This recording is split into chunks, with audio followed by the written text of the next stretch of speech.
नमस्कार, मेरा नाम पवन काकुरिया और आप देख रहे थिंक ऑफ काकुरिया। मैं एजुकेशन, मोटिवेशन, नॉलेज के लिए वीडियो लेके आता रहता हूँ। भाई, देश में महंगाई एक बहुत बड़ा मुद्दा हो गया है। भाई, मुद्दा नहीं है, सच्चाई है। हर चीज़ इतनी महंगी हो गई है, डबल से ज़्यादा रेट। बहुत यूट्यूब पे मैं वीडियो देखता हूँ, फेसबुक पे देखता हूँ, बोलते हैं 70 साल में 54 हुआ पेट्रोल, 50 के पार हुआ। 70 साल लग गए 50 के पार होने में, और 100 के पार होने में मात्र 8 साल। क्या रिजल्ट निकल के आया कि जिस बच्चे पे परिवार कूदता रहता है कि ये बच्चा परिवार में लगेगा, नौकरी, सबका पेट भरेगा, वो बच्चा नालायक निकल आया। पता नहीं वो नौकरी लग गया नहीं लगा, नौकरी लग गया तो कमाने लग गया तो उसने किसी को अठन्नी भी नहीं दी, पेट भरना तो दूर की बात है। ठीक वैसे ही बीजेपी सरकार निकली। लोगों ने उम्मीद लगाई कांग्रेस घोटाले कर रही है, ये कर रही है, वो कर रही है, किसी धर्म को बढ़ावा दे रही है और जो मेजोरिटी धर्म है उसको गिरा रही है। पता नहीं, लोगों ने उन व्यक्तियों को चुना जब उनको लगा कि यार ये ठीक रहेगा देश के लिए। वो तो इतने नालायक निकले हैं, उसके भी बाप। क्या होगा देश का जब ऐसे सरकारें देश को लूटती रहेंगी? आप सोचो, आपके दादा परदादा आपको जमीन देंगे, प्रॉपर्टी देंगे। समझो आपके दादा परदादाओं ने 100 बीघा जमीन दे दी आपको। 100 किले हरियाणा में बोल दो, राजस्थान बीघा बोलते हैं, कहीं और कुछ भी बोलते होंगे। तो भाई साहब, इतनी प्रॉपर्टी दे दी आपको। अब आया एक नालायक बच्चा, पीने खाने वाला, जिसने उस प्रॉपर्टी को बेच दिया। 50 बीघे बेच दिए अपने पीने खाने में, मौज उड़ाने में, बची 50 बीघा। अब आप क्या कहोगे कि वो परिवार तरक्की कर रहा है? यानी कि उसने 50 बीघा बेच के एक फॉर्चूनर खड़ी कर दी, रोज शाम को पार्टी हो रही है, हुक्के चल रहे हैं, मज़ा हो रहा है। आप क्या कहोगे, वो बच्चा नालायक है या लायक है? पहली बात तो ये, जिसने अपनी पूर्वजों की प्रॉपर्टी बर्बाद कर दी, हरियाणा में तो ये कहते हैं नालायक है वो। पूर्वज जो देख के गए थे उसको बढ़ा नहीं सका, घटा दिया, तो नालायक है। आप क्या कहेंगे, सरकार नालायक है या लायक है? इसके पीछे 2 रीजन देते हैं। पहला कि गवर्नमेंट सेक्टर में इतना अच्छा नहीं हो सकता, प्राइवेट में ज़्यादा अच्छा रिजल्ट है, जाते ही काम हो जाता है। गवर्नमेंट सेक्टर में जाते काम नहीं होता, दर दर ठोकरें खानी पड़ती है, घूमना पड़ता है अफसर टू अफसर। इसलिए प्राइवेटाइजेशन कर रहे हैं, बेच रहे हैं, ताकि प्राइवेट हाथों में जाएगा तो अच्छी फैसिलिटी मिलेगी। बहुत अच्छी बात है, अच्छी सोच है। तुम यार भ्रष्टाचार मुक्त भारत करने के लिए आए थे,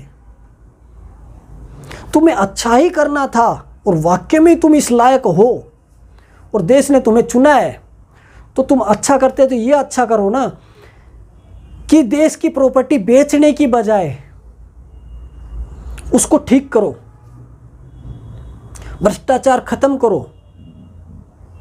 यानी कि वो 50 बीघा जिस बच्चे ने ज़मीन बेची, उसने ये कह के बेच दिया ये पैदा नहीं दे रही थी, जिसमें लागत ज़्यादा हो रही थी और पैदावार अच्छी नहीं आ रही थी, इसलिए बेच दी। क्या वो बात सही है?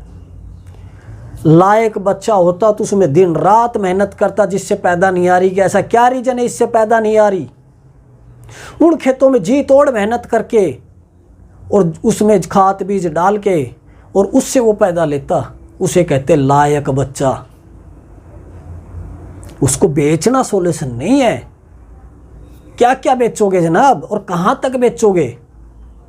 फिर तो तुम कहोगे कि देश भी बेच देते हैं, क्योंकि देश में भ्रष्टाचारी बहुत ज़्यादा है, सरकार में तो और भी ज़्यादा है, और देश चलाती सरकार है, तो मतलब देश ही बेच दो, अमेरिका ज़्यादा अच्छे से संभाल पाएगा देश को।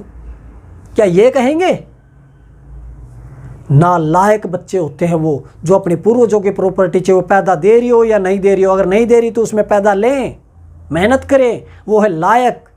और नालायक वो है कि जो उसको बेच दें। तुम ये रीजन दे रहे हो प्राइवेट ज़्यादा अच्छे सेक्टर है? नहीं। अगर तुम सुधारने आए थे देश को तो सुधारो ना भ्रष्टाचारी। क्यों नहीं सुधारा? ये रीज़न दे दिया जी भ्रष्टाचारी तो नहीं मिटेगी देश से, प्रॉपर्टी बेचते हैं सरकार की, जो गवर्नमेंट के पास प्रॉपर्टी है। अरे उस दौरान जो भूखमरी और थी और उस दौरान कुछ नहीं था देश में, जब भी उन लोगों ने देश की प्रॉपर्टी बेची नहीं, खरीदी है, बनाया है। एयर इंडिया खरीदा गया था कांग्रेस के द्वारा, बेचा नहीं गया। मैं कांग्रेस को 1000 गालियां देता हूं कि एक धर्म को एक ऐसे ढंग से देश को चलाया इन्होंने कि भ्रष्टाचार बहुत ज़्यादा फैला दिया, एक धर्म को बढ़ावा दे दिया, इस ढंग से सरकारें चलाई इसने। लेकिन तुम कौन सा ठीक कर रहे हो भाई? तुम दूध के दूल्हे नहीं हो, और कोई नहीं है जी दूध का दूल्हा। तो ना आप है, ना बीजेपी और ना ही कांग्रेस। फिर कहें जी वोट किसको दें, सरकार तो 3 ही है। बिल्कुल सही है जी, मेरा मानना है वोट किसी को मत दो, मेरी तरह न्यूट्रल हो जाओ अब। और 2 तो 2.5 साल सरकार किसी और की, 2.5 साल किसी और की, साला समझ ही नहीं पाएगा कि कब खाना है। पहले 5 साल करता है, अगली बार वोट लेता है और अगले 5 साल में दबा के खाता है। जैसे कांग्रेस लगातार 10 साल आई, एक बार बीजेपी आने के बाद पहले 5 साल में ठीक ठाक काम किया, दोबारा आई, अगले 5 साल में पूरा भ्रष्टाचार किया। ऐसे बीजेपी ने पहले 5 साल में कुछ ठीक ठाक किया, दूसरे 5 साल में तो जी जनाब घोटाले नज़र आ रहे हैं। भाई हर साल सरकार बदलो, हर 5 साल में नए बच्चों को अवसर दो, कुछ तो ठीक करेंगे। ये जो जड़ जमाए है ना, ये तो समझ गए कैसे खाना है। नए बच्चे को टाइम लगता है समझने में कैसे खाना है, उनको अवसर दो। हमें कैसा देश चाहिए वो हम डिसाइड करेंगे, सरकारें नहीं। आप सोचो समझो, उसके बाद अपना वोट डालने जाया करो भाई। जय हिंद, जय भारत।